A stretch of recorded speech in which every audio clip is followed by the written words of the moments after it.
ہر کتاب کے ٹائٹل پہ کیا ہوتا ہے؟ رائٹر کا نام. حتیٰ کہ بائبل پر بھی رائٹر کا نام لکھا ہوا ہوتا ہے. قرآن وہ واحد کتاب ہے جس کے ٹائٹل پہ رائٹر کا نام بولو نہیں ہے. تو یہ معجزہ ہے قرآن کا کہ اللہ نے اپنے کلام کو محفوظ کرنے کے لیے ایک قوم کے کلام کو محفوظ کر دیا. اللہ نے کہا تم وہ خوش قسمت ہو کہ تمہاری زبان میں قرآن نازل کر رہا ہوں. وسلم دائما ابدا على حبيبي. ہم دیکھتے ہیں 15-20 سال پہلے کے انگلش کے کچھ الفاظ چینج ہو چکے ہیں, اب کچھ اور بن چکے ہیں وہ. اور وہ یہ تو نیچرل ہے نا. اردو کتنی چینج ہو چکی ہے. آپ مرزا غالب کو لے کر آئیں, سمجھ میں آئیں گے کیا بول رہے ہو بھائی؟ پہلے اس نے مس کہا, پھر تک کہا, پھر بل کہا. اس طرح ظالم نے مستقبل کے ٹکڑے کر دیے. یہ تو چلو سمجھ میں آ رہا ہے. انگشت بدنداں رہ گیا میں. مرزا غالب تو اس طرح کی باتیں کیا کرتے تھے نا, نہیں سمجھ میں. اور 100 سال کے بعد یہ ہمارے جتنے یوٹیوب پہ بیان چل رہے ہیں نا کسی کی کھوپڑی میں, لوگ بولیں گے 100 سال پہلے مفتی طارق مسعود گزرے تھے, کیا کہہ رہے ہیں؟ لوگ کہیں گے یار اتنی گاڑی اردو, استغفر اللہ.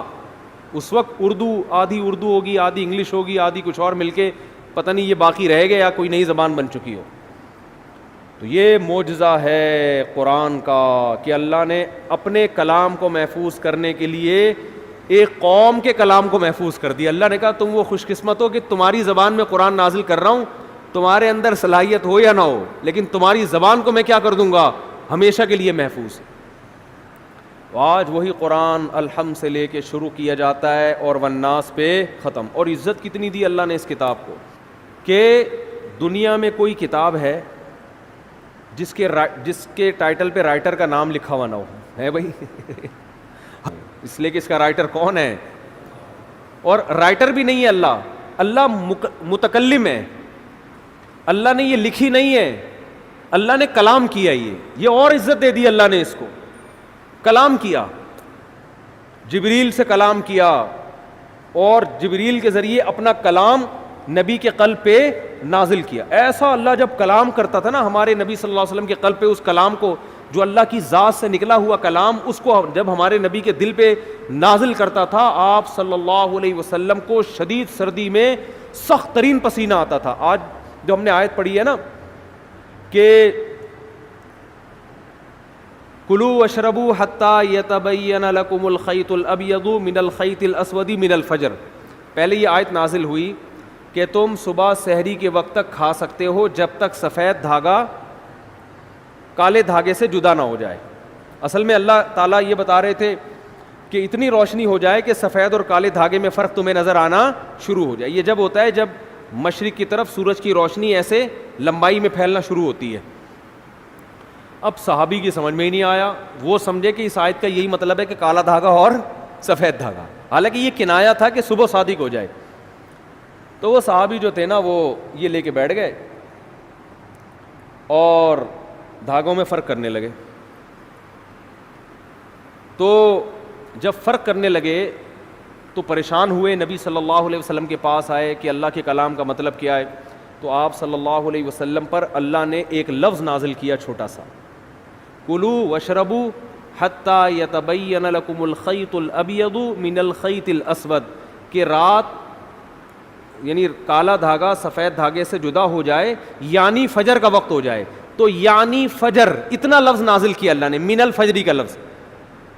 اور امی عائشہ فرماتی ہیں کہ اتنا سا لفظ جب نبی پہ نازل ہوا تو شدید سردی میں آپ صلی اللہ علیہ وسلم کے پسینہ ٹپکنا شروع, ایسا نچڑنا شروع. ہم سمجھ گئے کہ آپ پر کیا نازل ہو رہی ہے, وہی. جب آپ صلی اللہ علیہ وسلم نارمل حالت میں آئے تو آپ نے کیا لفظ پڑھا, من الفجر, بس اتنا سا لفظ. تو یہ اللہ کا کلام تھا. ایک اور دلچسپ واقعہ ہمیں ملتا ہے احادیث میں.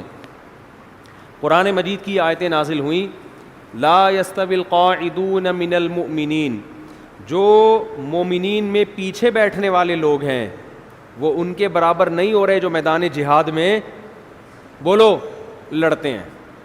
پیچھے بیٹھنے والے آگے میدان جہاد میں لڑنے والوں کے برابر, بولتے کیوں نہیں یار, کیا ہو گیا, نہیں ہے. وہ لڑ رہے ہیں میدان میں, قربانیاں دے رہے ہیں, تم یہاں پیچھے بیٹھے ہوئے ہو. ٹھیک ہے تم نماز پڑھ رہے ہو, زکوٰۃ دے رہے ہو, عبادت کر رہے ہو, لیکن ان سے ایسا تھوڑی ہوا, تو ہاتھ ضائع ہونے کا خطرہ, آنکھیں ضائع ہونے کا خطرہ, شہادت کا خطرہ, گرفتاری کا خطرہ, وہ 10 خطرے مول رہے ہیں, تو تم کیسے سمجھتے ہو کہ تم ان کے برابر ہو سکتے ہو؟ اب بعض صحابہ معذور تھے, ان کا جذبہ تھا میدان جہاد میں لڑنے کا, لیکن معذوری کی وجہ سے ان کو نبی جانے کی پرمیشن نہیں دیتے. وہ اتنے غمزدہ ہوتے کہ روتے تھے کہ کاش اللہ ہمیں صحت دیتا, ہم بھی جا کے لڑتے. اب جب یہ آیتیں نازل ہوئیں تو ان کا دل تو اور بیٹھ گیا کہ بھئی ہمارا تو بالکل انہی کی طرح لڑنے کا جذبہ ہے, ہمارے بازوؤں میں طاقت نہیں, ہمارے کوئی نابینا تھے, کوئی بیچارے معذور تھے پاؤں سے, کوئی اپاہج تھے, تو ہمیں تو نبی روکتے ہیں, ورنہ ہمارا تو جذبہ ہے, اور اللہ نے کہا کہ تم ان کے برابر نہیں ہو سکتے. جبکہ ہم تو روتے ہیں یہاں بیٹھ کے کاش ہمیں بھی وہاں جانے کا موقع ملتا. تو جب یہ نبی صلی اللہ علیہ وسلم کے سامنے صحابہ نے اشکال کیا نا, تو ایک صحابی فرماتے ہیں کہ آپ صلی اللہ علیہ وسلم کی ران مبارک میری ران پر تھی, ران مبارک میری ران پر تھی. تو کہتے ہیں کہ میں نے دیکھا نبی پر وحی کے آثار ظاہر ہونا شروع. صحابہ گئے نبی کی خدمت میں, یا رسول اللہ ہم تو معذور ہیں, اور اللہ کہہ رہا ہے لا یستوی القاعدون من المؤمنین والمجاہدون فی سبیل اللہ, پیچھے بیٹھنے والے اللہ کی راہ میں جہاد کرنے والوں کے برابر نہیں ہیں. تو ہم تو شوق سے تھوڑی پیچھے بیٹھے ہیں. تو صحابی کہتے ہیں کہ نبی صلی اللہ علیہ وسلم کی ران مبارک کو میں نے دیکھا, اتنی وزنی ہو گئی کہ مجھے لگا کہ میری ٹانگ چٹخ کے پچک جائے گی, ہڈی ٹوٹ جائے گی اس کی, اتنی بھاری ران ہو گئی آپ صلی اللہ علیہ وسلم کی, اور آپ پر ایسے کپ کپی کے آثار.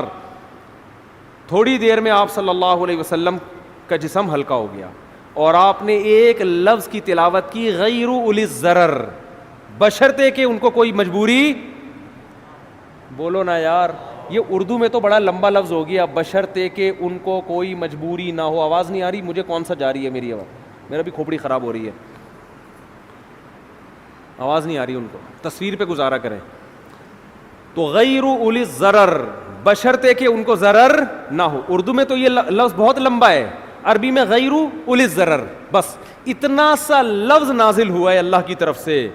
اور صحابی کہتے ہیں اتنا جسم بوجھل ہو گیا کہ میری ٹانگ مجھے قریب تھا کہ ٹوٹ کے چٹک کے پچک جائے گی وہ, اور ایسے آپ صلی اللہ علیہ وسلم کے پسینہ نچڑنے لگا جہاں پہ. میں یہ سوچتا تھا کہ جب اللہ نے یہ نازل کرنا ہی تھا ہے بھائی, کہ جو پیچھے بیٹھنے والے لوگ ہیں وہ آگے جانے والوں کے برابر نہیں ہے, بشرطے کہ ان کو کوئی معذوری نہ ہو, تو پہلے ہی نازل کر دیتا.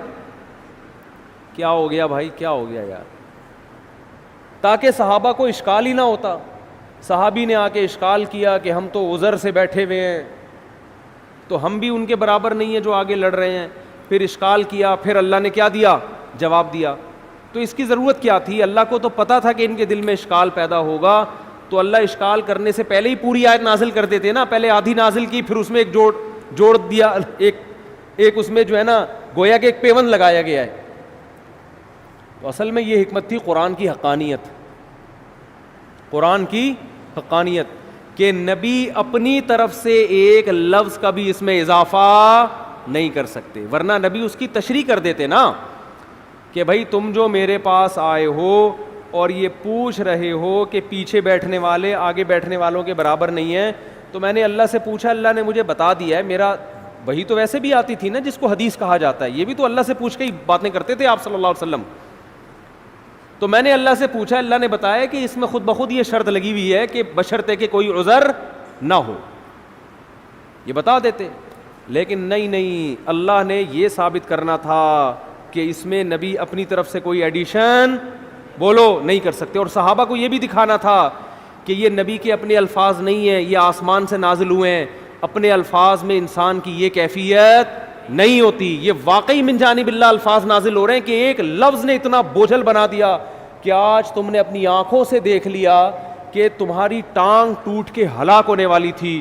اس کا مطلب یہ ایک لفظ کا بوجھ ہے جو اللہ کی ذات سے نکلا اور پیغمبر کے قلب پہ نازل ہوا, تاکہ صحابہ کو اور اطمینان ہو جائے کہ یہ ان کا کلام نہیں ہے. اپنے کلام کے وقت یہ کیفیت تھوڑی ہوتی ہے انسان کی تو ایسا اللہ نے حفاظت کا وعدہ کیا. اور کیسی عزت دی اللہ نے, کتاب پہ ٹائٹل پہ مؤلف کا نام بولو نہیں. مفتی طارق مسعود صاحب کے بیانات سننے کے لیے youtube.com/مفتی طارق مسعود کو سبسکرائب کریں.